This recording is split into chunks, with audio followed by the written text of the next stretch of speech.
જય માતાજી મિત્રો, ઉઠીને ચા પીધી, ત્યારબાદ ઘરમાંથી ડસ્ટ કાઢી, ત્યારબાદ પોતા કર્યા, વાસણ ઉટક્યા અને ત્યારબાદ હેર વોશ કર્યા અને મસ્ત હેર સ્ટ્રેટ કરી નાખ્યા અને ત્યારબાદ રેડી થઈ ગયા. ત્યાં લગીને તો વિવેક પણ ઘરે આવી ગયા, એટલે અમે મસ્ત ફોટોસ ક્લિક કરી નાખ્યા અને ત્યારબાદ અમે બધા જ અમારી ફ્રેન્ડ્સના ઘરે ભેગા થવાના હતા અને પછી ત્યાંથી નીકળવાના હતા. એટલે વિવેક મને મારી ફ્રેન્ડના ઘરે મૂકી આવ્યા અને ત્યારબાદ છે ને અમે લોકો બધા જ ફ્રેન્ડ્સ નીકળી ગયા હતા કોમ્પિટિશને જવા માટે.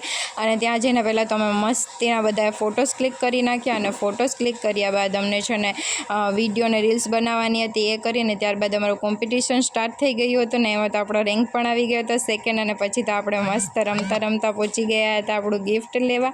પછી છે ને એટલી મજા આવી ગઈ હતી ને અમને લોકોને. પછી મારો રેન્ક આવ્યો અને ત્યારબાદ છે ને આપણે આપણું ગિફ્ટ લેવા ગયા ને આપણે તો વિચાર્યું નહોતું કે આપણું સેકન્ડ રેન્ક આવશે. મને તો જરાય એમ આઈડિયો પણ નહોતો કે મને રેન્ક આવી જશે, પણ મારો રેન્ક આવી ગયા.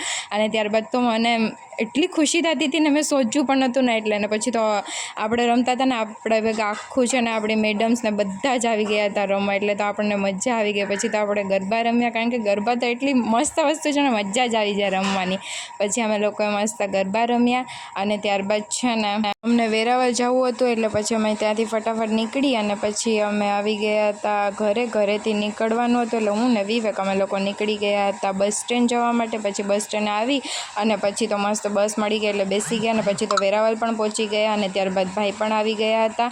ભાઈ થોડા દૂર ઊભા હતા બરાબર. પછી અમે થોડુંક હાલીને આગળ ગયા, ત્યાં ભાઈ પણ આવી ગયા. પછી અમે ગાડીમાં બેસી અને પછી નીકળી ગયા હતા ઘર જવા માટે, કારણ કે મારા બધા ફોઈ પણ આવવાના હતા. પછી આપણે ઘરે આવ્યા એટલે પહેલાં તો સૌથી પહેલાં કાકાને મળ્યા, કારણ કે કાકાએ ઓપરેશન કરાવ્યું હતું વેટ લોસનું. અને પછી આવ્યા આપણે ઉપર, ત્યાં તો આદર્શ તો ઉઠી ગયો તો મસ્ત. આપણે જોયા પહેલાં જ આદર્શ મસ્ત ઉઠી ગયો હતો ને એ તો મસ્ત સ્માઇલ પણ આપતો હતો.